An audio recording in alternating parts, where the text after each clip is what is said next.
Hello everybody, and once again welcome back to Tech and Crypto's YouTube channel. Today in this video I'm going to show you how you can enable or disable your tracking prevention in Bing account. So make sure you follow my step till the end. First thing first, I assume that you already have an account on Bing AI and already logged in, and now right after that you will be able to see the interface or dashboard of the Bing AI apps on in the screen, where you can see the profile icon at the top left corner. Just tap over there and now you can see the settings option.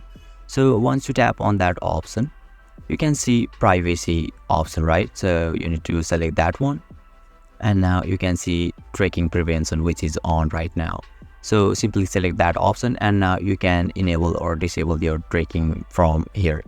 So this is how you can enable or disable your tracking prevention in Bing AI. And if you still encounter any issue during this process, feel free to leave a comment and I'll be happy to assist you. If you found this video helpful, please give it a thumbs up, and if you are new to this channel, make sure to hit the subscribe button and set the bell icon to on so that you can stay updated with our latest content. Thank you for watching, and I'll see you next time.